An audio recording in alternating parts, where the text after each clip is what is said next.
नमस्कार दोस्तों, स्वागत है आप सभी का लर्नर्स पोडियम यूट्यूब चैनल पे। और आज है डेट 8 जुलाई 2025 और हम डिस्कस करेंगे इम्पोर्टेंट आर्टिकल्स जो कि यूपीएससी सिविल सर्विसेज की बात करें, स्टेट पीसीएस की बात करें, सीए पीएफ सीडीएस या और किसी अदर एग्ज़ाम्स की बात करें जहां पर करंट अफेयर की वेटेज काफ़ी बढ़ जाती है। तो देखते हैं कौन कौन से टॉपिक हैं। सोर्सेज हैं अपने द हिंदू, मिंट, द इंडियन एक्सप्रेस और पीआईबी, और बाकी जो इम्पोर्टेंट सोर्सेज होते हैं जहाँ से भी न्यूज़ ली जा सकती है वहाँ से कवर की जाती है। ठीक है, तो आज के टॉपिक्स पढ़ेंगे हम कौन कौन से हैं। सबसे पहला है फैक्ट्री, इसके बारे में न्यूज़ आई है बहुत इंपॉर्टेंट। ठीक है, और इसके ऊपर ना यूपीएससी में प्रीवियस ईयर क्वेश्चन भी पूछा गया था 2024 में, और 2021 में सी सेट में क्वेश्चन पूछा गया था इसके ऊपर। ठीक है, तो 2024 में इसके ऊपर प्रीलिम्स में क्वेश्चन आया था। ट्रिनिडाड एंड टोबागो, इसमें यूपीआई की सेवा स्टार्ट की है। प्रधानमंत्री मोदी जी विजिट पर हैं, अभी थे यहाँ पर, 5 देशों के विजिट पे थे। तो ट्रिनिडाड एंड टोबागो में यूपीआई की जो सेवाएं हैं स्टार्ट हुई हैं। ठीक है, वाइट थ्रोटेड रॉक थ्रस, ये क्या है? ये एक बर्ड की स्पीसीज़ है। इसकी क्या न्यूज़ है इसके बारे में पढ़ेंगे। एक ओल्ड सिटी अभी एक्सकेवेट की गई है पेरू के अंदर। ठीक है, तो ये इंपॉर्टेंट हो जाती है प्रीलिम्स पॉइंट ऑफ व्यू से। इसके अंदर सिर्फ प्रीलिम्स के लिए न्यूज़ है, ये भी प्रीलिम्स के लिए है। ठीक है, बायो ई3 पॉलिसी, ये बहुत इंपॉर्टेंट आर्टिकल है आज, और ये मैंने पीआईबी से लिया है। ठीक है, $300 बिलियन की इकोनॉमी बनाने की बात कर रहे हैं बायोटेक्नोलॉजी को। Use of AI in child health and development and growth. ठीक है, मैंने बात की थी 3 या 2 तारीख के आर्टिकल में, उसमें ये था कि किस तरीक़ा से टेक्नोलॉजी जो है वुमेन को एम्पावर कर सकती है। तो आज आया है चाइल्ड हेल्थ के ऊपर, use of AI in child health and growth. ठीक है, और एक और एआई के ऊपर बहुत अच्छा आर्टिकल आया था इंडियन एक्सप्रेस में कि एआई इन वारफेयर और एनर्जी डिमांड। ठीक है, इसको हम जानेंगे कि क्या है इस आर्टिकल के बारे में। तो बढ़ते हैं अपने टॉपिक्स की तरफ और देखते हैं कि क्या क्या उनमें इम्पोर्टेंट आया है। अभी एक स्टडी हुई है केनिया के अंदर। ठीक है, केनिया के अंदर एक स्टडी हुई है फैक्ट्रीज़ के ऊपर कि जो फैक्ट्रीज़ हैं वो कन्वर्ट कर सकते हैं एटमॉस्फेरिक कार्बन डाइऑक्साइड को स्टोन में। ठीक है, तो ये न्यूज़ इंपॉर्टेंट हो जाती है, और फैक्ट्री के ऊपर क्वेश्चन भी पूछा हुआ है यूपीएससी के अंदर। और ट्रीज़ कोई भी हो, जैक फ्रूट के ऊपर क्वेश्चन आ चुका है, और फैक्ट्री के ऊपर क्वेश्चन आ चुका है, पाम ट्री के ऊपर क्वेश्चन आ चुका है, पाम ट्री पाम ऑयल के ऊपर क्वेश्चन आ चुका है। तो ये कहीं ना कहीं जो वेजिटेशंस हैं, नेचुरल वेजिटेशंस हैं, ये इम्पोर्टेंट हो जाती हैं यूपीएससी में। अब आप देखो, ये क्वेश्चन आया था 2024 के अंदर प्रीलिम्स में। Which of the following a unique relationship with an insect that has coevolve with it and that is only insect that can pollinate this tree. अब ये बहुत इंपॉर्टेंट क्वेश्चन आया था प्रीलिम्स के अंदर। ऑप्शन थे fig था, महुआ था, सैंडलवुड था, सिल्क कॉटन था। आप कंफ्यूज हो सकते थे सिल्क कॉटन में, फिग में, लेकिन इसका आंसर था फिग। मैंने आपको प्रीलिम्स का यहाँ पे पीवाई को सॉल्व इसलिए कराया यहाँ पे ताकि आपको पता चले कि क्वेश्चंस आए हुए हैं यहाँ से। ठीक है, सेम क्वेश्चन आया था 2021 में फिग ट्री के ऊपर, ये था सी सेट में। ठीक है, ये सी सेट में था, ये जैसे पूछ लेते हैं सी सेट में, उसमें से था ये। ठीक है, तो ये हम पढ़ेंगे फैक्ट्री के बारे में। क्या स्टडी आई है? स्टडी आई है कि जो फैक्ट्री है वो कार्बन डाइऑक्साइड जो एटमॉस्फेरिक है उसको स्टोन के अंदर बदल सकता है। कैसे बदल सकता है जानेंगे इन सब के बारे में। ठीक है, स्टडी हुई है केनिया के अंदर कि कुछ एक फैक्ट्रीज़ हैं वहाँ पे केनिया के अंदर स्पेसिफिक, जो वहाँ के जो कार्बन डाइऑक्साइड है CO2 उसको कैल्शियम ऑक्सलेट में कन्वर्ट कर सकते हैं। तो ये फ़ायदेमंद न्यूज़ इसलिए हो जाती है ना, क्योंकि यहाँ तो कार्बन सीक्वेस्ट्रेशन हो रहा है ना, सीक्वेस्ट्रेशन, कार्बन सीक्वेस्ट हो रही है यहाँ पे, कार्बन को एक तरीक़े से स्टोर किया जा रहा है। किसकी फॉर्म में? मिनरल की फॉर्म में। तो ये तो न्यूज़ इंपॉर्टेंट हो जाती है। ऐसा ही एक ट्री पहले से ही केनिया के अंदर मौजूद है। ठीक है, और उसको क्या कहते हैं? अफ्रीका के अंदर, सॉरी, उसको कहते हैं इरोको ट्री, द इरोको ट्री।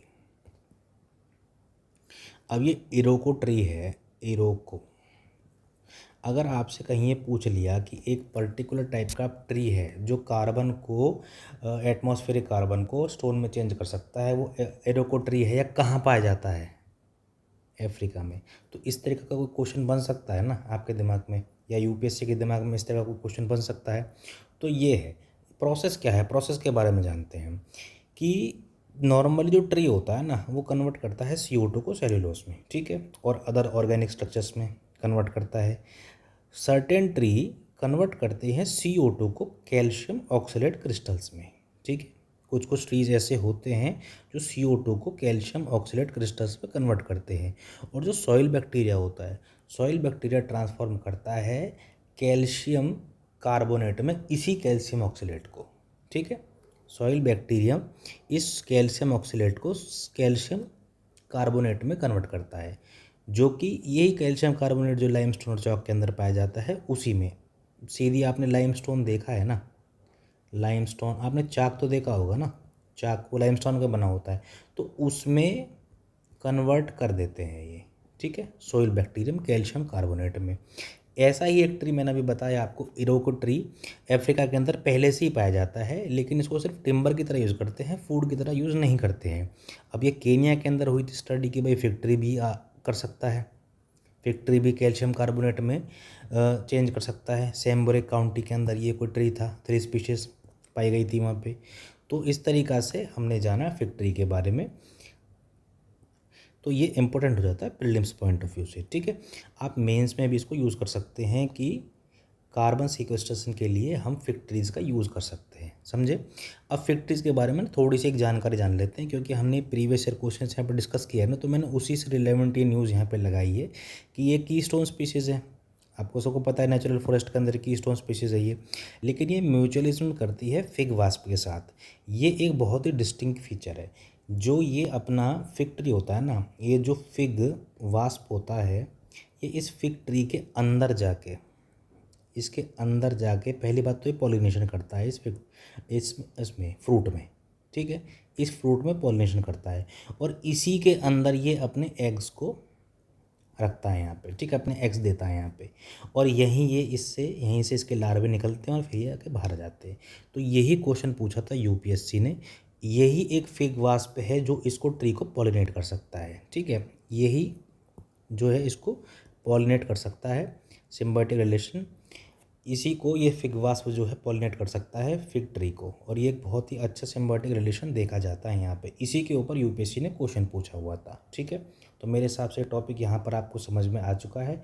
इरोको ट्री के बारे में बात की हमने, केनिया की न्यूज़ है कि यहाँ पर जो है फिग ट्री एक तरीक़ा से कार्बन सीक्वेस्ट्रेशन का काम कर रहा है यहाँ पे। ठीक है, फिग ट्री के ऊपर जो क्वेश्चन प्रीलिम्स में आया हुआ है वो भी हमने डिस्कस किया कि किस तरीक़ा से सिम्बायोटिक रिलेशनशिप डेवलप करता है फिग वास्प के साथ।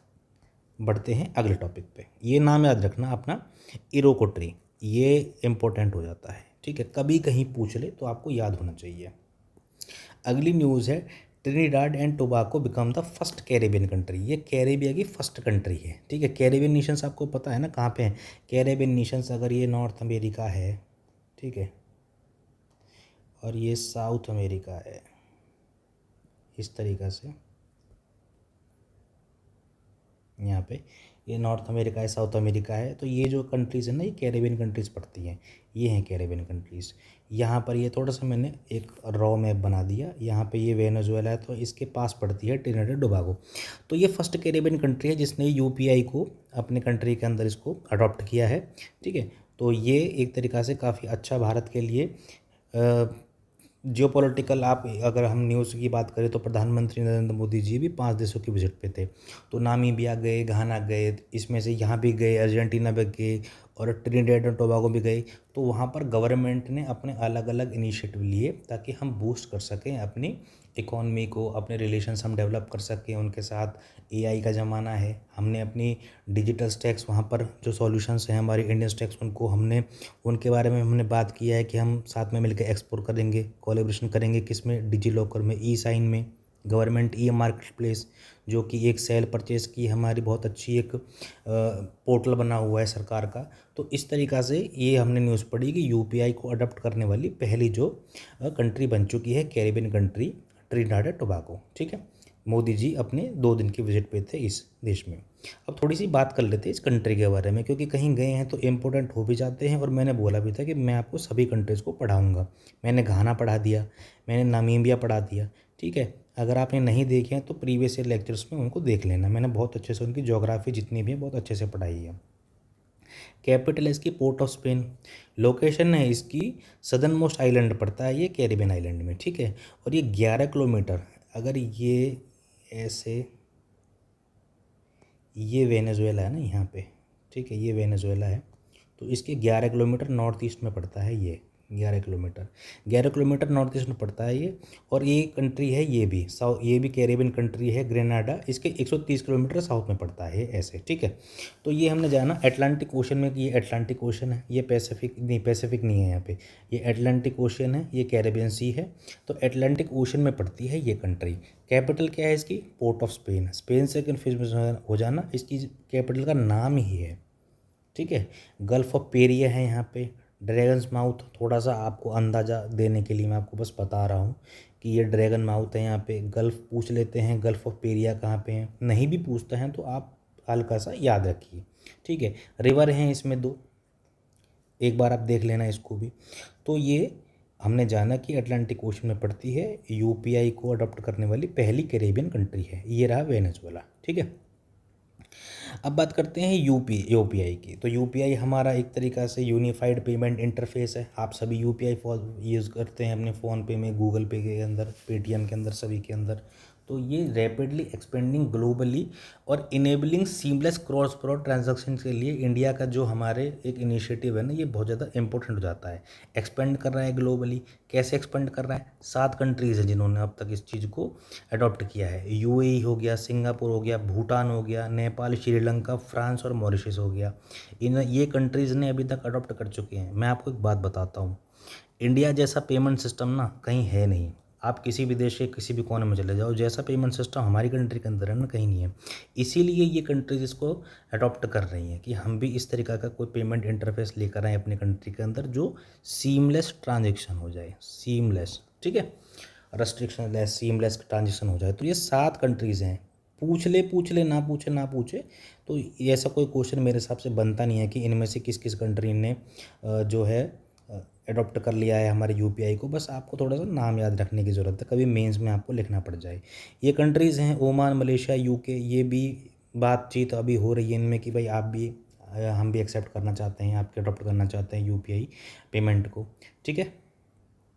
अब बेनिफिट्स क्या क्या हैं इसके इंडिया के लिए भी और पार्टनर कंट्रीज़ के लिए भी यूपीआई को एक्सेप्ट करना। अब छोटी सी आप बात समझिए, ये सब छोटे जो भी सब लिखा हुआ है, आप मुझे बताइए जब से आपने यूपीआई को स्टार्ट किया है यूज़ करना, आप डिजिटल इंडिया का ग्रो करते हुए देखा है आपने, यूपीआई का ग्रो करते हुए आपने देखा है, तो आप बताइए पहले कैश कैरी करना पड़ता था, चेंज होते थे नहीं होते थे, आप किसी रिमोट लोकेशन में पहुंच गए, ठीक है, आपको कुछ ख़रीदना है, आपके पास पैसे नहीं है, आप अपना पर्स भूल गए, तो कहीं ना कहीं आप देखिए ना कि ये कैशलेस हो गया, कैश की तो ज़रूरत ही नहीं पड़ रही है अब, ठीक है।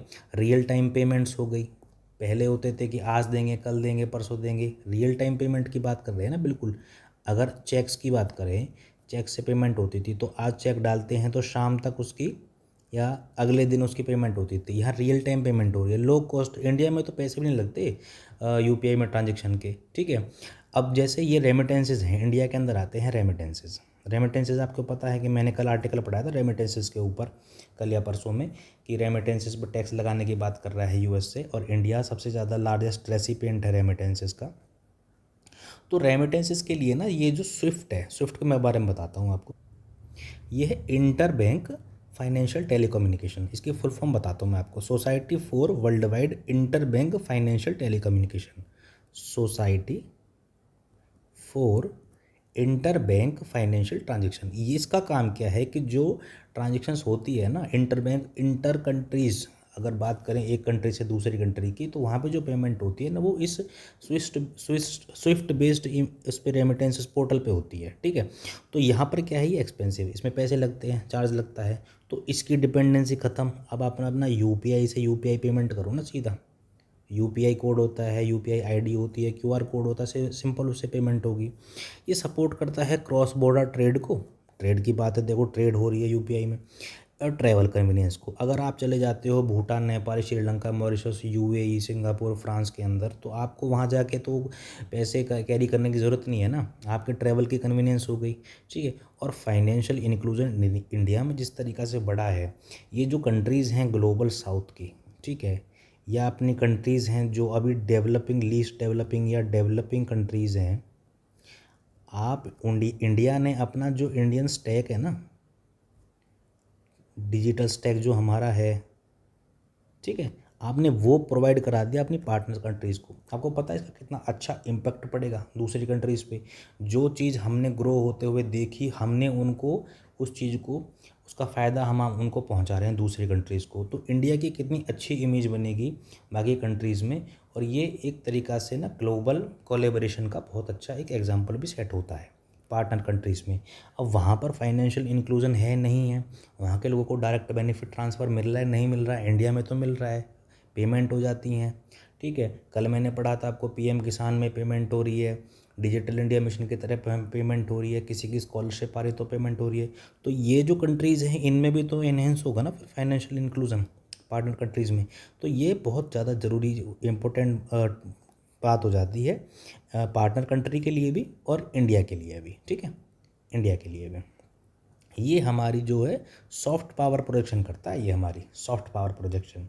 अब इंस्टीट्यूशनल मैकेनिज्म की बात करें तो कौन इस चीज़ को किस ये इनिशिएटिव किसका लिया गया है, तो ये एनपीसीआई का इंटरनेशनल पेमेंट लिमिटेड है, एनआईपीएल, ठीक है। ये सब्सिडरी है एनपीसीआई का, ठीक है। एनपीसीआई आपके बारे में आपको पता है, नेशनल पावर कॉरपोरेशन, सॉरी वो एनपीसीएल है। एनपीसीआई का मतलब होता है नेशनल पेमेंट कॉरपोरेशन, ठीक है।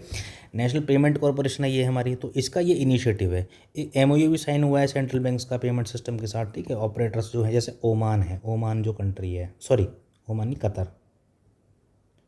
कतर में भी एमओयू साइन हुआ है हमारी। ये भी कंट्री है जो भी बहुत जल्दी यूपीआई को अपने देश में लागू करने वाली है, ठीक है। यूपीआई की इंटरनेशनलाइजेशन हो चुकी है, ठीक है। अगर बात करें तो ये इंटरऑपरेबिलिटी बढ़ाता है, ये एक कंट्री का दूसरे कंट्री के ऊपर। ओपन सोर्स टेक्नोलॉजी है ये हमारी, इसके ऊपर अगर हम बात करें तो, ठीक है। बायलैटरल रिलेशंस को एनहेंस करता है। साउथ ईस्ट एशिया जैसे ये भूटान, नेपाल हो गया, म्यांमार हो गया, साउथ ईस्ट एशियन कंट्रीज़ हो गई, थाईलैंड हो गई, और अपना इंडोनेशिया हो गया, और कंट्रीज़ होगी, लाओस, कंबोडिया हो गई। तो ये इन कंट्रीज़ में, अफ्रीका जैसी कंट्रीज़ होगी जो पुअर कंट्रीज़ है उसमें काफ़ी ज़्यादा। यूरोप अपने आप में बहुत डेवलप्ड कंटिनेंट है, लेकिन वहाँ पे भी हम देखो फ्रांस जैसी कंट्री में हमने यूपीआई की अपने उनको दिखाई पावर, ठीक है। रेमिटेंस फैसिलिटेशन हमने पढ़ लिया, और इंडिया की जो सॉफ्ट पावर है उसका प्रोजेक्शन बढ़ता है ऐसे कामों से। तो मुझे लगता है कि मैंने बहुत अच्छे से समझाया आपको, और यही है, अगर आप कभी भी लिखते हो यूपीआई का या डिजिटल पेमेंट का कहीं आप आंसर लिखते हो मेंस में, तो आप ये सब लिख सकते हो ना कि किस तरीक़ा से, या किसी कंट्री का, एक कंट्री का दूसरी कंट्री से अगर बायलैटरल रिलेशन अगर हम डेवलप करने की बात करते हैं तो हम यूपीआई का एग्जांपल डाल सकते हैं ना, हम फाइनेंशियल इंक्लूजन का एग्जांपल डाल सकते हैं ना। जो डेवलपिंग कंट्रीज़ हैं, अगर आपको भी फाइनेंशियल इंक्लूजन अपनी कंट्री के अंदर करना है वल्नरेबल सेक्शंस का, जैसे साउथ अमेरिकन कंट्रीज़ है वहाँ पे भी अभी भी गरीबी काफ़ी है वहाँ पर। तो फाइनेंशियल इंक्लूजन के लिए यूपीआई जैसे हमने ऐप प्रोवाइड करा दिया, पोर्टल प्रोवाइड करा दिया, तो ये सब चीज़ें आप इसको समझ सकते हो मेंस के पर्सपेक्टिव से भी और प्रीलिम्स के पर्सपेक्टिव से भी, ठीक है। बढ़ते हैं अगली न्यूज़ पे। ये हमने सब जाना ट्रिनिडाद टोबैगो के बारे में, पोर्ट ऑफ स्पेन इसकी कैपिटल है, और बस याद रखना है इसमें, और यूपीआई, ठीक है। तो ये हमने जाना, और आपको कभी भी आंसर लिखना हो तो आप ऐसे आंसर को लिख सकते हो, ठीक है। अब ये एक बर्ड है, ठीक है। ये इस बर्ड की क्या इंपॉर्टेंस हो जाती है न्यूज़ में, इसका क्या है, न्यूज़ में क्यों है ये इसका नाम है white throated rock thrust, white throated rock thrust, ठीक है। और ये जो बर्ड है इसकी, ये रेयर बर्ड है एक, और ये स्पॉट किया था मार्च 2025 में फांगफुई नेशनल पार्क के अंदर। फांगफुई नेशनल पार्क मिजोरम के अंदर है, ठीक है। दो ही नेशनल पार्क है, एक मुरलिन नेशनल पार्क है और एक फांगफुई नेशनल पार्क है। मैच द फॉलोइंग में क्वेश्चन आया था प्रीवियस ईयर में कि ब्लू माउंटेन कौन सी कंट्री से, उसमें था मैच द फॉलोइंग, तो उसका मिजोरम था, ठीक है। तो ये जो है इसका नाम है वाइट थ्रोटेड रॉक थ्रश, इसका नाम है, ठीक है। ये वाइट थ्रोटेड, मैं आपको बता देता हूँ, red throated, white throated, UPSC मैंने आपको परसों का क्वेश्चन भी कराया था ये बर्ड्स के नाम के ऊपर कि यूपीएससी में प्रीवियस ईयर क्वेश्चन भी पूछा हुआ है। मेरा तरीका यही है कि मैं आपको ना पीवाई को साथ साथ कराता हूँ, इससे क्या है ना, आपको एकदम रिकॉल करेगा दिमाग में कि हाँ ये क्वेश्चन जो है इम्पोर्टेंट है, ये आया भी हुआ है, और जो हम टॉपिक पढ़ रहे हैं ये भी इम्पोर्टेंट हो जाता है काफ़ी। कि वाइट थ्रोटेड रॉक थ्रश अगर आपसे पूछ लिया, अब मुझे आप बताइए इसमें से 4 शब्द लिखे हुए हैं, एक को भी आप देख के बता सकते हो कि किसी बर्ड का नाम है, नहीं बता सकते ना। और आपसे पूछ लिया, जो कि पूछा भी गया है, यूपीएससी के प्रीलिम्स में कि ये क्या चीज़ है, तो आपको पता होना चाहिए कि ये एक बर्ड का नाम है जिसको, ये रेयर बर्ड है जिसको स्पॉट किया गया था मार्च 2025 में फांगफुई ब्लू माउंटेन जहाँ पे है नेशनल पार्क के अंदर, ठीक है। तो ये जो है बर्ड जो है टेम्परेट फॉरेस्ट में पाया जाता है नॉर्थ ईस्टर्न चाइना में, साउथ ईस्टर्न रशिया में और नॉर्थ कोरिया के अंदर। तो इंडिया के अंदर इसकी जो है रेयर साइटिंग हुई है। ये रहा फांगफुई नेशनल पार्क, यहाँ पे पड़ता है ये, ठीक है, फांगफुई नेशनल पार्क। ये मिज़ोरम है और ये अपना मणिपुर है, ये नागालैंड है, ये अरुणाचल और ये म्यांमार का बॉर्डर है, ठीक है। म्यांमार से बॉर्डर कर रही हैं ये कंट्रीज, आपको पता ही होगा। और ये रहा आपका मुरली नेशनल पार्क, यहाँ पे मुरली नेशनल पार्क है। थोड़ा सा जान लेते हैं फांगफुई नेशनल पार्क के बारे में। साउथ ईस्टर्न मिजोरम है ये, साउथ ईस्टर्न है ये, यहाँ पर साउथ ईस्ट है इसका, ठीक है। साउथ ईस्ट मिजोरम में है, इंडिया म्यांमार के बॉर्डर पे। इसमें जो हाईएस्ट जो पीक है उसको कहते हैं ब्लू माउंटेन फांगफुई, वहाँ के लोकल लैंग्वेज में फांगफुई, और इसको ब्लू माउंटेन कहते हैं, ठीक है। इसकी हाइट है 2157 मीटर्स की अबव सी लेवल की। एरिया है इसका 50 स्क्वायर किलोमीटर का, ठीक है। फ्लोरा की बात करें तो माउंटेन आपको पता ही होगा, माउंटेन सब ट्रॉपिकल फॉरेस्ट, ठीक है। माउंटेन सब ट्रॉपिकल फॉरेस्ट है यहाँ पे। ओक के पेड़ मिलेंगे आपको, रोडोडेंड्रॉन्स के पेड़ मिलेंगे। ये यूपीएससी में क्वेश्चन भी आया हुआ है, ठीक है। रोडोडेंड्रॉन्स का ये आया हुआ है क्वेश्चन, आपको याद होना चाहिए। 2013 में आया था, मेरे को डेट भी शायद याद है ढंग से, तो 2013-14 में आया था ये, ठीक है। रेयर बम्बू स्पीसीज मिलती है यहाँ पे। ये हमने फ्लोरा के बारे में जाना। फौना की बात करते हैं तो इसमें स्लो लेरिस, एंडेंजर्ड मैमल्स की बात करें, टाइगर है, लियोपार्ड है। और जो मिजोरम का जो स्टेट बर्ड है ना, उसका आप नाम याद रखना, मिस ह्यूम्स फीजेंट। ये बहुत ज़रूरी नाम हो जाता है, कभी आपसे पूछ ले मिस ह्यूम्स फीजेंट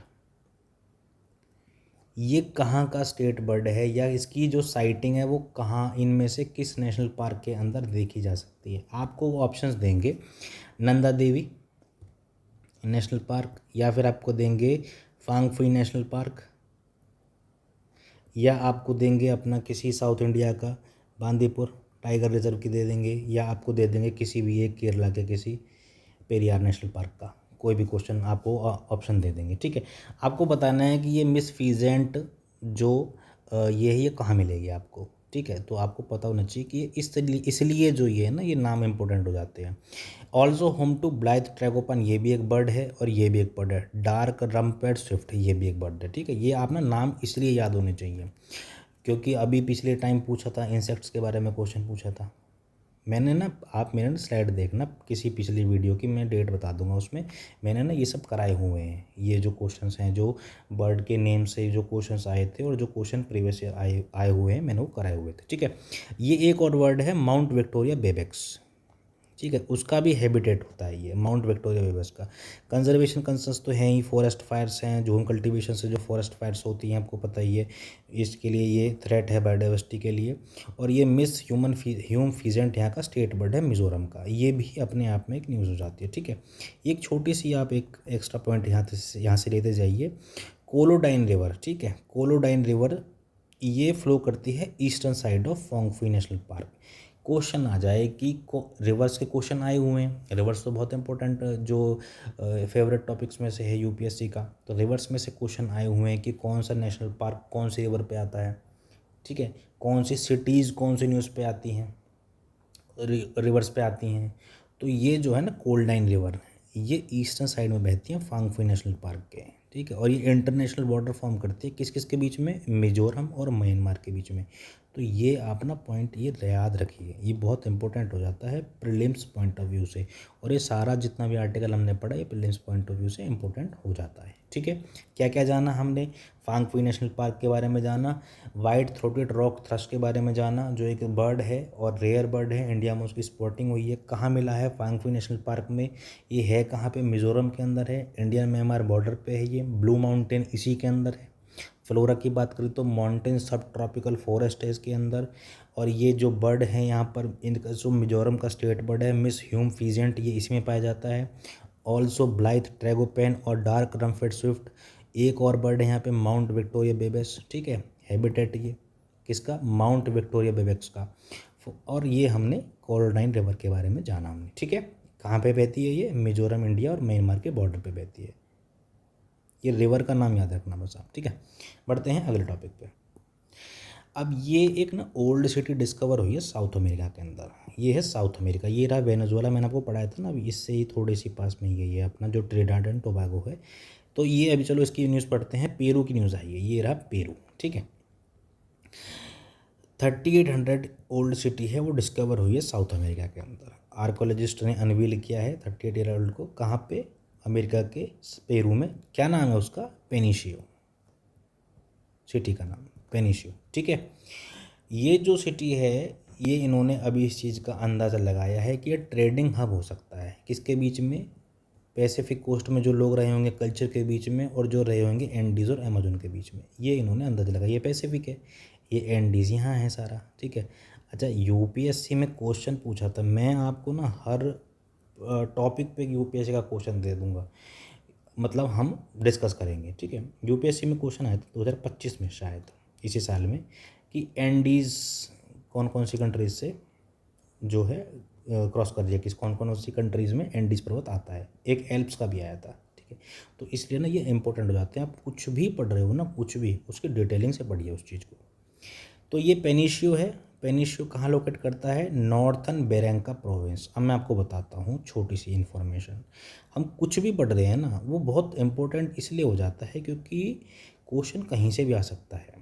ये एंडीज से भी आ सकता है, अमेज़न से भी आ सकता है, ये पेनिशियो भी पूछ सकते हैं, पेनिशियो ये कहाँ पर है, ये बरांका प्रोविंस भी पूछ सकते हैं। क्यों नहीं पूछ सकते आप मुझे बताइए, आप मुझे एक रीज़न दीजिए क्यों नहीं पूछ सकते। बिल्कुल पूछ सकते हैं। बरांका प्रोविंस कहाँ पड़ता है, पेरू के अंदर पड़ता है, ठीक है। एंड ये बरांका प्रोविंस कहाँ पे है, close to where the Caral इन्विजिशन सिविलाइजेशन, केरल, केरल कहो, सैरल कहो, जो भी कहो, सिविलाइजेशन है जो ओल्डेस्ट सिविलाइजेशन थी अमेरिकाज की, जो डेवलप हुई थी 5000 साल पहले, वहाँ पर पड़ता है ये। केरल सिविलाइजेशन के पास में पड़ती है ये जो जगह है पेनिशियो। तो उसी सिविलाइजेशन का ही पार्ट रहा होगा ये जो है, ठीक है। केरल सिविलाइजेशन की बात करें तो ये इसको नॉर्थ चीको भी कहा जाता है, नॉर्थ चीको। और ये ओल्डेस्ट नोन सिविलाइजेशन है कहाँ की, अमेरिका की, ठीक है, अमेरिका की है। और ये कहाँ पे है, अगर मैं केरल सिविलाइजेशन की बात करूँ ना, तो ये पेरू के अंदर थी। अगर आपसे कहीं क्वेश्चन पूछ ले ना, तो आपको पता होना चाहिए कि पेरू के अंदर थी। और ये अमेरिकाज की बात कर रहा है, ये बहुत नॉर्थ अमेरिका और साउथ अमेरिका की, उसकी अभी तक की जो है ना सबसे ओल्डेस्ट सिविलाइजेशन है ये, ओल्डेस्ट नॉन सिविलाइजेशन अभी तक की। और कहाँ पर है, प्रेजेंट डे पेरू में। कितना पुराना टाइम पीरियड है इसका, 3000 से 1800 BC का, ठीक है। और ये जो केरल है, ये 6 to 6 हेक्टेयर आर्कोलॉजिकल साइट है, कहाँ पे, soup river valley, soup river valley, ठीक है। ये कहाँ पर है, ये 200 किलोमीटर नॉर्थ ऑफ लीमा। ये रहा लीमा, ये है लीमा, तो इससे 200 किलोमीटर नॉर्थ में, ठीक है। क्या है, soup valley, soup river valley, ठीक है। यहाँ पर क्या है, केरल सिविलाइजेशन, ठीक है। ये कहाँ पर पड़ती है, पेरू के अंदर, ठीक है। यहाँ पर कौन सी सिटी अभी अक्सर जो है अनवील हुई है, पेनिशियो,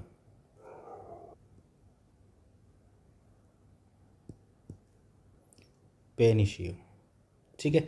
ये सब आपने पढ़ा, ये सब आपने याद रखना है और बहुत अच्छे से इसको रिवाइज करना है। बेरंका प्रोविंस पढ़ा हमने, ठीक है, बेरंका प्रोविंस पढ़ा, नॉर्थ चीको पढ़ा, केरल सिविलाइजेशन पढ़ी, ठीक है, केरल सिविलाइजेशन, काराल सिविलाइजेशन, कुछ भी कह सकते हैं इसको, देखो नाम प्रोनाउंस करना कुछ भी है, आप अपने हिसाब से देख लेना इसको, ठीक है। ये अपना एंडीज यहाँ से निकल रहे हैं सारे, इसके ऊपर यूपीएससी में प्रीवियस ईयर क्वेश्चंस भी आया हुआ है। ये पेनिशियो है, पेरू के अंदर है, ठीक है। और ये अपना नॉर्थन बेरांका प्रोविंस, ये प्रीलिम्स के हिसाब से इंपॉर्टेंट हो जाता है काफ़ी, ठीक है। और ये सूप रिवर वैली, ये भी आपको याद रखना है। अमेरिकाज की ओल्डेस्ट नॉन सिविलाइजेशन कौन सी है, केरल, ठीक है। जैसे इंडिया के अंदर है ना केरल, आप इसी तरीक़ा से केरल याद कर सकते हो। ये आर्टिकल मैंने PIB से लाया है, PIB से लिया है, ठीक है। बायो E3 पॉलिसी, अगर आपको नहीं पता है बायो E3 पॉलिसी क्या है, मैं बताता हूँ आपको ना। ऐसे क्वेश्चंस के ऊपर ना, ऐसे टॉपिक्स के ऊपर जो थोड़ा सा भी कन्फ्यूजन लगते हैं ना, उनके ऊपर यूपीएससी क्वेश्चन पूछ लेती है, चाहे प्रीलिम्स की बात करो चाहे मेंस की बात करो। मेंस में तो देखो आपको पढ़ना ही पड़ेगा ये सब के बारे में, क्योंकि ये एक होलिस्टिक टॉपिक है जो काफ़ी एरियाज़ को वो कर रहा है, कवर कर रहा है। चाहे इन्वायरमेंट हो, चाहे इकोनॉमी हो, चाहे अपना एम्प्लॉयमेंट हो, ठीक है, सबको कवर करके चल रहा है ये। तो ये जो है ना बायो E3 पॉलिसी, अगर आपको क्वेश्चन पूछ लेता है कि कुछ भी बायो E3 पॉलिसी के बारे में, तो आपको पता होना चाहिए कि हम पढ़ किसके बारे में रहे हैं। सबसे पहले मैं बात करता हूँ इसके टॉपिक के बारे में। बायो E3 क्या है, ये पॉलिसी की क्या बात करें, ये इनिशिएटिव लिया गया है भारत सरकार द्वारा। क्या करने के लिए, लेवरेज करने के लिए बायोटेक्नोलॉजी को। क्यों, सस्टेनेबल डेवलपमेंट के लिए। इसमें जो E3 है इसकी फुल फॉर्म बताते हैं पहले, इकोनॉमी, एनवायरनमेंट और एम्प्लॉयमेंट। मैं आपको सिंपल भाषा में समझाता हूँ एक चीज़। बायोटेक्नोलॉजी जो है ना, ये एक ग्रोइंग टॉपिक है आज के टाइम में, ठीक है, साइंस की बात करें तो। चाहे आप क्लाइमेट रेजिलिएंट क्रॉप्स की बात करें, ठीक है, चाहे आप मेडिसिन्स की बात करें बायोटेक्नोलॉजी में, आप प्रोटीन फंक्शनल फूड्स की बात करो, ठीक है, बायोथेरेपेटिक्स की बात करो, प्रिसीशन मेडिकल मेडिसिन्स की बात करो, क्लाइमेट रेजिलिएंट एग्रीकल्चर की बात करो, ठीक है, या फिर आप बात करो बायो बेस्ड केमिकल्स की, बायो पॉलीमर्स की, एंजाइम्स की, बायोफ्यूल्स की। ये एक बहुत इंपॉर्टेंट टॉपिक हो जाता है GS3 के अंदर, ठीक है, GS3 के अंदर ये काफ़ी इंपॉर्टेंट टॉपिक हो जाता है। तो हम जानेंगे कि ये बायो जो E3 पॉलिसी है ये है क्या। मैं आपको एक बार और अच्छे तरीके से समझाता हूँ जो आपको समझ में आ जाए। जो बायोटेक्नोलॉजी है ना, एक ऐसा फील्ड है जो लिविंग ऑर्गेनिज्म और उनके प्रोडक्ट्स का यूज़ करता है और अलग अलग सेक्टर्स में ना इनोवेशन ला सकता है, ठीक है, लाता भी है। इसका इम्पैक्ट इन इकोनॉमी की बात करो, एनवायरनमेंट की बात करो और एम्प्लॉयमेंट की बात करो, सब पे पॉजिटिव हो सकता है, ठीक है। अगर बात करते हैं इकोनॉमी की, तो बायोटेक्नोलॉजी में नई medicines, vaccines, biofuels, bioplastic, GM crops जैसे प्रोडक्ट्स की ना हाई डिमांड होती है इंडस्ट्रीज़ के अंदर। बात करो एग्रीकल्चर की, तो BT कैरोटन जैसी क्रॉप्स है जो कि पेस्ट रेसिस्टेंट हैं। और बात करें अपना एक्सपोर्ट पोटेंशियल की, तो जो इंडिया के जो बायोटेक प्रोडक्ट्स हैं ना, उनकी डिमांड बहुत ज़्यादा है मार्केट के अंदर, ठीक है। बात करें अपना इन्वायरमेंट के लिए, तो पॉल्यूशन कंट्रोल रेमेडिएशन, जैसे कि आपने पता होगा बायो रेमेडिएशन होता है, ठीक है। बायो रेमेडिएशन क्या होता है, ये इस कंटेमिनेटेड सॉइल को, वाटर को, एयर को क्लीन करने के लिए यूज़ किया जाता है ना बायोटेक्नोलॉजी का, ठीक है। वेस्ट वाटर ट्रीटमेंट हो गया, सस्टेनेबल फॉसिल फ्यूल्स हो गए, फॉसिल फ्यूल्स नहीं बायोफ्यूल्स हो गए। तो ये हो गया इन्वायरमेंट की बात करें तो। फर्टिलाइज़र्स हो गए, आजकल केमिकल पेस्टिसाइड्स का यूज़ बहुत ज़्यादा बढ़ रहा है, तो बायो फर्टिलाइज़र्स हो गए, उसका जैविक जो खेती है हम उसको प्रमोट कर सकते हैं इस चीज़ से। तो ये जो है ना, आप समझिए बायोटेक्नोलॉजी इम्पोर्टेंट हो जाती है बहुत अच्छी। अगर इकोनॉमी की बात करें, एनवायरनमेंट की बात करें और एम्प्लॉयमेंट की बात करें, तो तीनों फॉर्म्स में काफ़ी इंपॉर्टेंट हो जाती है। अब हम पढ़ते हैं इस टॉपिक के बारे में जो मैंने लिया है PIB से, ठीक है। कोर ऑब्जेक्टिव वही है, फोस्टर करना high performance bio manufacturing. Bio manufacturing में सब कुछ आ जाएगा यहाँ पे, सब कुछ। Bio manufacturing in India leading to economic growth, environment sustainability और जॉब क्रिएशन। वही है इकोनॉमी, इन्वायरमेंट और एम्प्लॉयमेंट, ठीक है। ड्राइविंग फैक्टर्स तो वही हैं, इकोनॉमिक डेवलपमेंट हो, साथ में इन्वायरमेंटल सस्टेनेबिलिटी हो, रिड्यूस हो कार्बन फुटप्रिंट का, वेस्ट मिनिमाइजेशन और पोल्यूशन कंट्रोल हो, ठीक है। ये अलाइनमेंट करता है जो बायो E3 पॉलिसी है, ये जो इंडिया के जो नेशनल गोल्स हैं ना, net zero carbon emission by 2070, ठीक है। या फिर बात करें सर्कुलर बायो इकोनॉमी की, reusing things, circular bio economy, ठीक है। विकसित भारत विजन 2047 का जो है हमारा, और लाइफस्टाइल फॉर एनवायरनमेंट जो मोदी जी का इनिशिएटिव जो इन्होंने लॉन्च किया था, लाइफ इनिशिएटिव, उसके साथ भी अलाइन करता है ये, समझे। तो इसके जो फोकस एरियाज़ हैं, स्ट्रेटेजिक सेक्टर्स हैं, कौन कौन से हैं वो अगर बात करें तो 6 हैं। वही high value based bio based chemicals, bio polymers, enzymes, bio plastics भी हो सकते हैं ना इसमें, बायो प्लास्टिक, ठीक है। Smart proteins and functional foods, smart proteins and functional foods, precision biotherapeutics, medicine के अंदर इसका यूज़ आ गया, ठीक है, biotherapeutics. Climate resilient agriculture, carbon capturing utilization और मरीन और स्पेस रिसर्च में भी इसका यूज़ हो सकता है। अभी जो हमारा एक्सियम 4 मिशन गया है नासा का, जिसमें शुभांशु शुक्ला जी गए हैं, ठीक है। वो क्या कर रहे हैं वहाँ पे यही सब टेस्ट कर रहे हैं वहाँ पे। बायोटेक्नोलॉजी की जितने भी ये छोटी मोटी कोई क्रॉप्स हो गई, कोई एक्सपेरिमेंट करना, ज़ीरो ग्रेविटी में करना, किसी ऐसे क्रॉप का करना जो पोटेंशियली फ्यूचर हो सकता है कंट्री में आके या ग्लोबल लेवल पे, तो उन्हीं सब का एक्सपेरिमेंट के लिए तो जाते हैं वो स्पेस के अंदर, ठीक है। स्पेस रिसर्च हो गया। ये जो बायो3 पॉलिसी है ये इनोवेशन और R&D पर पूरा फोकस करती है, इनोवेशन ड्रिवन सपोर्ट है, और ये अपना सपोर्ट करती है रिसर्च एंड डेवलपमेंट को, ठीक है, एंटरप्रेन्योरशिप को, स्टार्टअप्स हो गए, ठीक है। और टेक्नोलॉजी डेवलपमेंट और कमर्शलाइजेशन की बात ये करती ही है। बिजनेस बढ़ाना है, एम्प्लॉयमेंट जनरेशन करना है, ठीक है। अब बात करते हैं कि जो पॉलिसी है वो एम्फसाइज करती है किस चीज़ को बनाने में, क्रिटिकल इंफ्रास्ट्रक्चर, जैसे कि bio manufacturing and bio AI hubs, bio manufacturing plus bio और उसमें भी आर्टिफिशियल इंटेलिजेंस, ऐसे हब बनाना, ठीक है, जिससे क्या हो सके, डाटा ड्रिवन रिसर्च हो सके और AI इन्फॉर्म्ड प्रिडिक्टिव एनालिटिक्स को हम यूज़ कर सके बहुत ज़्यादा, ठीक है। बायो फाउंड्रीज का बनाना क्रिटिकल इंफ्रास्ट्रक्चर में, इनका एस्टेब्लिशमेंट करना ताकि स्केल अप हो सके टेक्नोलॉजीज, किसके लिए, बायो बेस्ड प्रोडक्ट्स के लिए, ठीक है। स्किल एंड डेवलपमेंट की बात करें तो मुझे आप एक बात बताइए, ये बात करते हैं पहले तो Tier 2 Tier 3 सिटीज़ के अंदर किस चीज़ की, स्किल्ड बायोटेक्नोलॉजी वर्कफोर्स की, ठीक है, जिससे क्या हो, जॉब अपॉर्चुनिटीज़ बढ़े, फोस्टर हो रीजनल इकोनॉमिक ग्रोथ। अब मुझे आप एक बात बताइए, बायोटेक्नोलॉजी कोई ऐसा कोर्स तो है नहीं छोटा सा कि कहीं से भी करके आप आ गए 4 महीने के अंदर, 3 महीने के अंदर। इसके लिए स्किल्ड वर्कफोर्स चाहिए, इसके अंदर रिसर्च डेवलपमेंट में जो साइंटिस्ट चाहिए, ठीक है, और डाटा को समझने के लिए डाटा साइंटिस्ट चाहिए, डाटा एनालिस्ट चाहिए, और टीचर्स चाहिए जो इसको पढ़ा सकें, और ये स्किल्ड वर्कफोर्स के लिए इनको ट्रेन करने के लिए ट्रेनीज चाहिए, ठीक है। तो यहाँ पर भी एम्प्लॉयमेंट जनरेशन हो रही है ना एक तरीक़ा से। तो आप समझिए कि किस तरीक़ा से ये सब साथ में जुड़े हुए हैं, चाहे इकोनॉमी की बात करें, चाहे इन्वायरमेंट की बात करें, और चाहे अपना एम्प्लॉयमेंट की बात करें, ठीक है। फार्मा कंपनीज आएंगी, ठीक है, डायग्नोस्टिक लैब्स होंगी, हॉस्पिटल में बायोटेक प्रोफेशनल की डिमांड बढ़ेगी, एग्रोनॉमिस्ट आएंगे, जो एग्रीकल्चर और फूड प्रोसेसिंग इंडस्ट्री में अगर बायोटेक्नोलॉजी का यूज़ होने लगा तो एग्रोनॉमिस्ट का यूज़ होगा, एग्रोनॉमिस्ट, ठीक है। जैसे इकोलॉजिस्ट होते हैं ऐसे एग्रोनॉमिस्ट होते हैं, फूड साइंटिस्ट हो गए, बायोटेक स्पेशलिस्ट हो गए जो क्रॉप इम्प्रूवमेंट और फूड सेफ्टी में काम करेंगे, समझे। इन्वायरमेंटल मैनेजमेंट की अगर बात करें तो इन्वायरमेंटल कंसल्टेंट्स होंगे, वेस्ट मैनेजमेंट स्पेशलिस्ट होंगे, पॉल्यूशन कंट्रोल एक्सपर्ट होंगे जो बायोटेक सॉल्यूशंस पर काम करेंगे। स्टार्टअप्स की बात करें तो एंटरप्रेन्योरशिप आएगी बायोटेक्नोलॉजी में, समझे।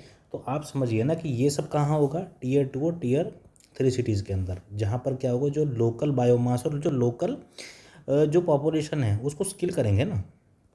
उससे अच्छी कोई बात हो सकती है अगर लोकल पॉपुलेशन को स्किल करे और वो भी Tier 2 Tier 3 सिटी के अंदर, यहाँ पर रोज़गार देना बहुत बड़ी बात हो जाती है ना। तो सरकार के इस इनिशिएटिव ने बहुत ज़्यादा तीनों चीज़ों को लेकर चल रहा है।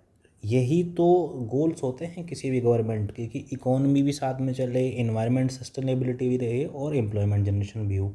तो बायोटेक्नोलॉजी इसमें तीनों चीज़ों को लेके चल रहा है, ठीक है, holistic approach.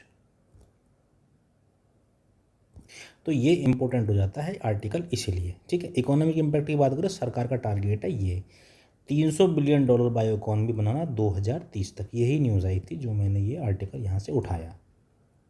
Minister of state science and technology Jitendra ji जो हैं, जितेंद्र कुमार जी, जो कल भी मैंने पढ़ा था आर्टिकल उनके बारे में, बायो बैंक वाला, तो वो उन्होंने ही एक स्पीच दी है ये एक सेमिनार में कि हमको $300 बिलियन की बायो इकोनॉमी बनानी है 2030 तक, ठीक है, और अपने को टॉप ग्लोबल डेस्टिनेशंस में बनाना है बायोटेक्नोलॉजी में। इंडिया इस टाइम पे तीसरे नंबर पे है एशिया में बायोटेक्नोलॉजी के मामले में बात करें तो।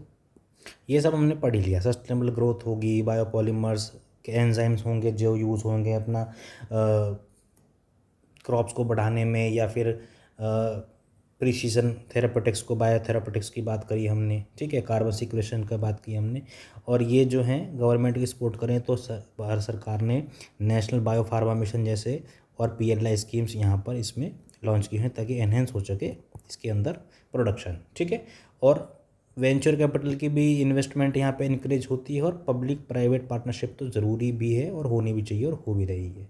ठीक है, तो ये हमने आर्टिकल पढ़ा किसके बारे में, bio E3 policy.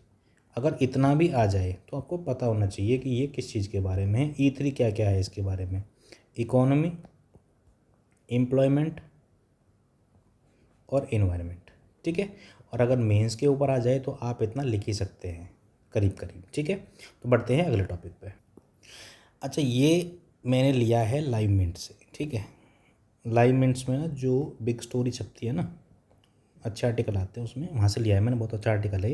How AI is artificial intelligence is reshaping child health in India. ठीक है, किस तरीक़ा से रीशेप कर रहा है चाइल्ड हेल्थ को इंडिया के अंदर। ठीक है, ये हम जानते हैं इसके बारे में। अच्छा, हम ना 3 आर्टिकल पढ़ेंगे आज मेन। कहीं ना कहीं तीनों ही साइंस से ही रिलेटेड है, तो ये एक ना होलिस्टिक आपका टॉपिक तैयार हो जाएगा। आप ना बहुत अच्छा एक बेटर अंडरस्टैंडिंग डेवलप हो सकती है आपकी इस तरीक़ा से। यही मैंने पीछे बायोटेक्नोलॉजी का पढ़ाया, अब मैं कैसे AI रीशेपिंग कर रही है चाइल्ड हेल्थ को इंडिया के अंदर। अगला टॉपिक भी AI के ही ऊपर है, और 1-2 दिन पहले भी मैंने पढ़ाया था कि how AI is transforming economy, Indian women economy, ऐसा कुछ आर्टिकल पढ़ाया था, अपना पढ़ना उसको जाके। ठीक है, तो इंडिया में जो चाइल्ड हेल्थ है उसके अंदर जो इश्यूज देखे गए हैं वो लो बर्थ वेट है, स्टंटिंग है, वेस्टिंग, माल न्यूट्रिशन है, और ये जो हैं अभी चैलेंजेस हैं क्रिटिकल पब्लिक हेल्थ के रूरल में और अनडिजर्व रीजन्स के अंदर। ट्रेडिशनल मेथड हैं जो चाइल्ड ग्रोथ को मेज़र करने के, जैसे कि वेइंग स्केल्स हो गया, ग्रोथ चार्ट्स हो गया।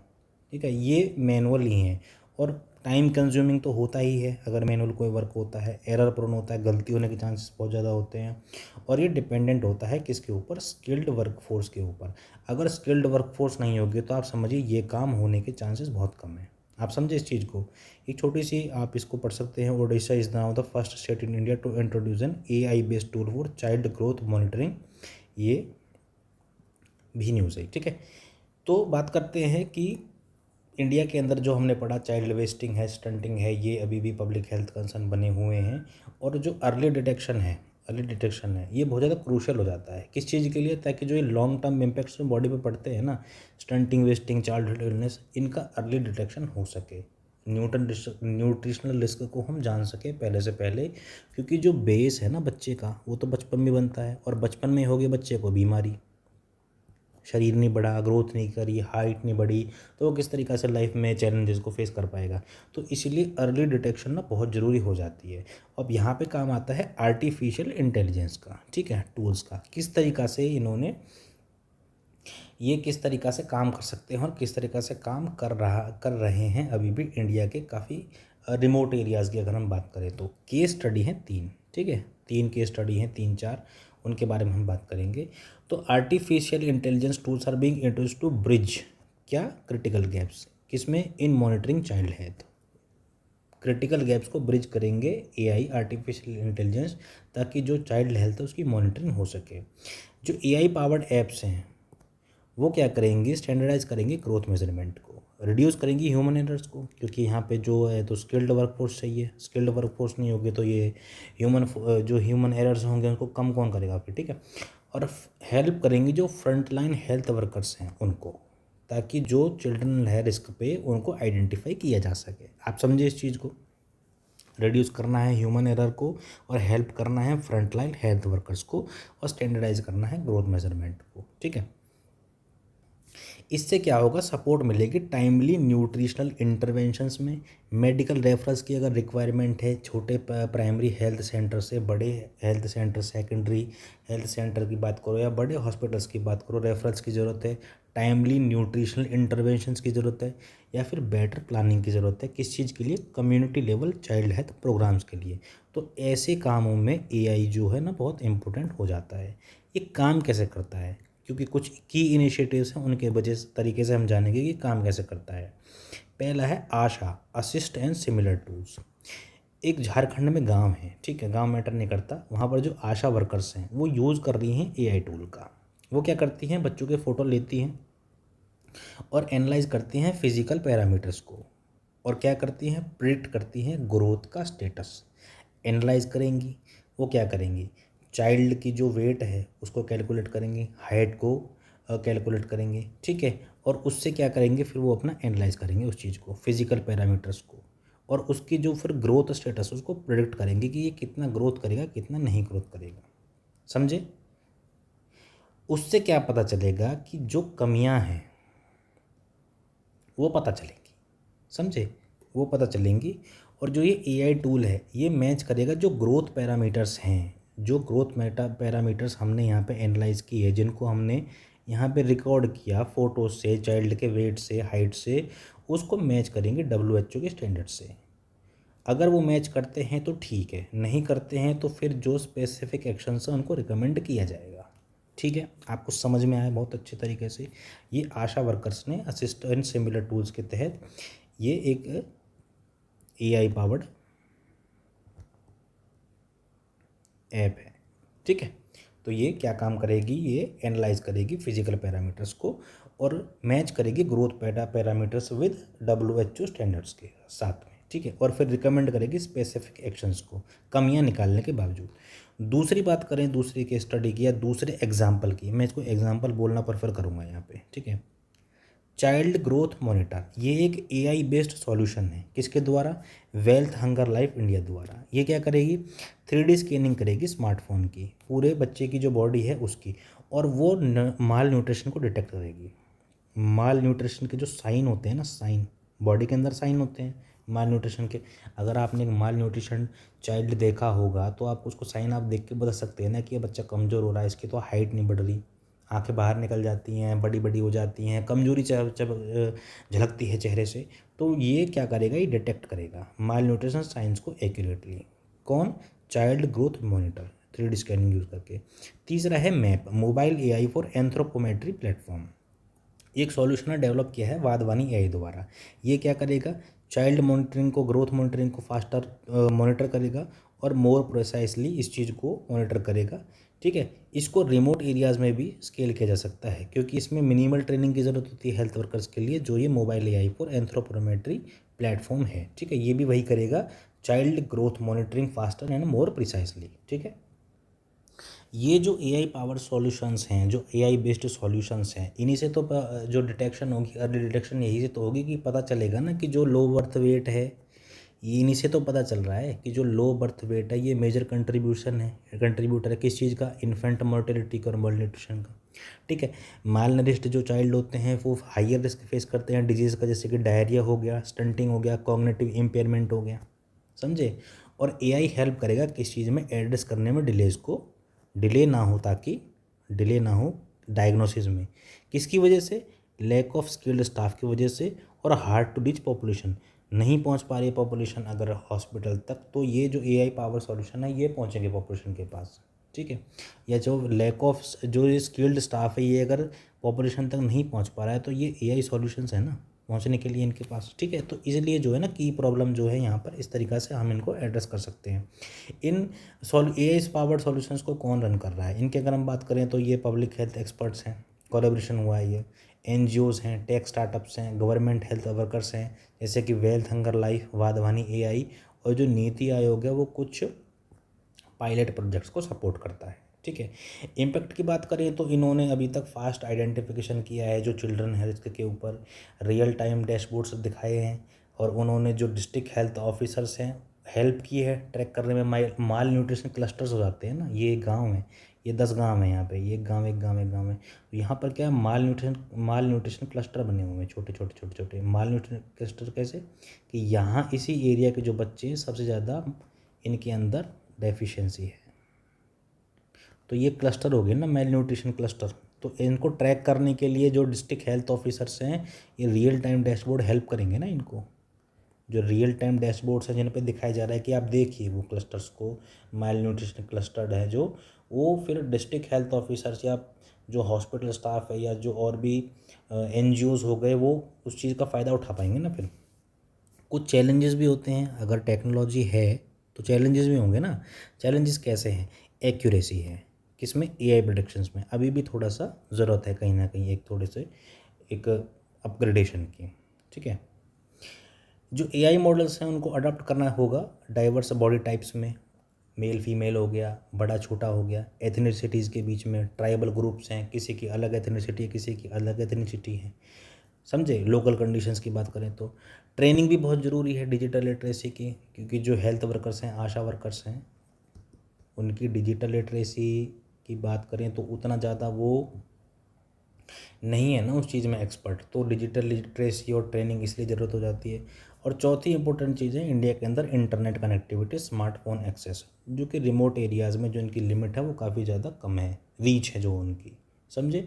तो इसलिए ट्रेनिंग भी बहुत ज़्यादा ज़रूरी है, इंटरनेट कनेक्टिविटी भी ज़रूरी है, इसलिए पीएम वानी जैसे जो स्कीम्स हैं यहाँ पर इम्पोर्टेंट हो जाते हैं, डिजिटल इंडिया मिशन, ठीक है, इम्पोर्टेंट हो जाते हैं यहाँ पे।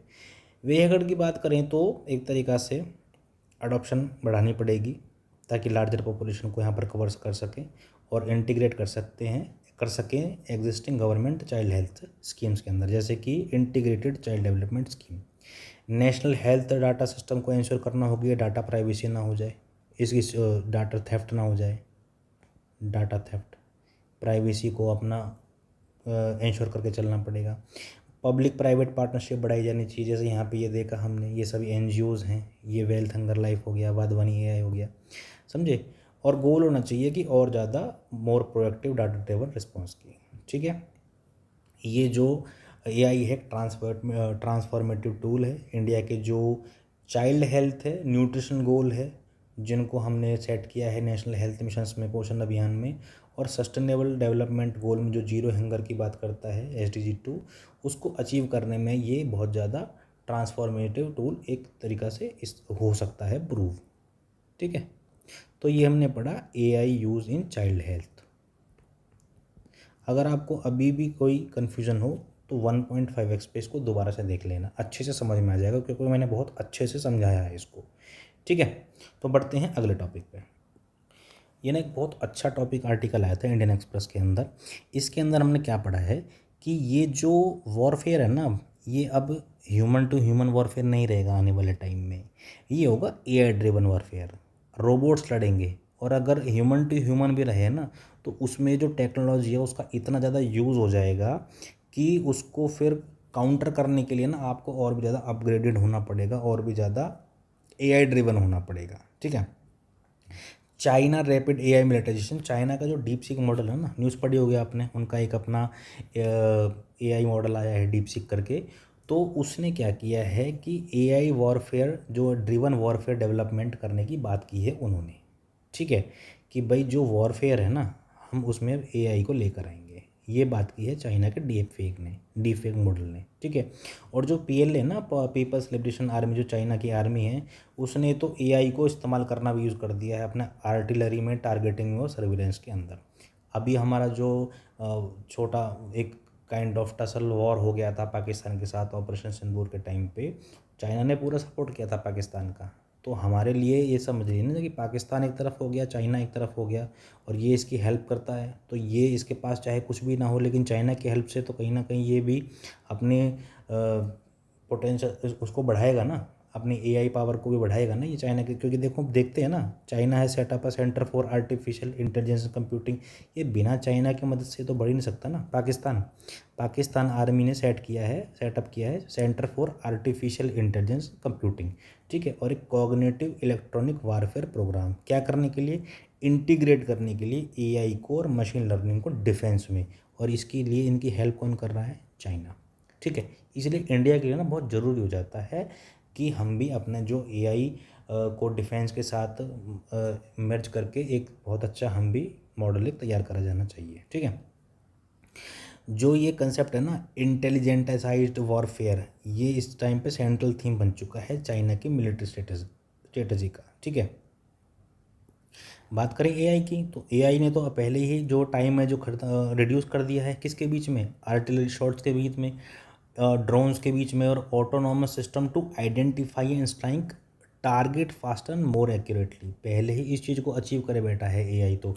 प्रिसीजन, आपको मैं एक छोटी सी बात बताता हूँ, आपने न्यूज़ पढ़ी होगी, इजराइल ने जो साइंटिस्ट को मारा था ईरान के, और उनसे पहले एक जनरल को मारा था, उनके ड्रोन से मारा था उनको प्रिसीशन टारगेटिंग के तहत। ठीक है, गाड़ी में बैठे हुए थे वो और ड्रोन सिर्फ उनके सामने आया और उनकी गाड़ी को एकदम से उड़ा दिया। तो यही तो है striking target more faster and more accurately. ये तो काम हो चुका है ना आज के टाइम पे। इनेबलिंग ड्रोन्स का ही तो इस्तेमाल किया था इसराइल ने। ठीक है, अब बात करें इंडिया की। इंडिया का जो डीआरडीओ सेंटर है ना, डीआरडीओ है ना, उन्होंने एक सेंटर बनाया है, क्या बॉडी बनाई है एक अपनी, centre for artificial intelligence robotics, 1986 में बनी थी ये। इसका काम क्या था, एआई बेस्ड ऑटोनॉमस कम्बैट। उस टाइम पे टेक्नोलॉजिकल बेस्ड था, अभी बनाने का काम है इनका AI based autonomous combat surveillance technology. ठीक है, ये बनाने का इनका काम है आज के टाइम में कि भाई ऑटोनॉमस कॉम्बैट सर्विलेंस टेक्नोलॉजी बनाइए। डीआरडीओ की एक आर्म है, सेंटर फॉर आर्टिफिशियल इंटेलिजेंस और रोबोटिक्स। ठीक है, लेकिन अभी भी इसके बावजूद भी इंडिया की जो लार्ज स्केल बैटलफील्ड डेवलपमेंट है ना एडवांस एआई की, वो लिमिटेड है। क्योंकि उसका सबसे बड़ा रीज़न यहाँ पे जो जो मेन थीम है ना, मेन थीम वो यहाँ से स्टार्ट होगी, वो है एनर्जी सप्लाई।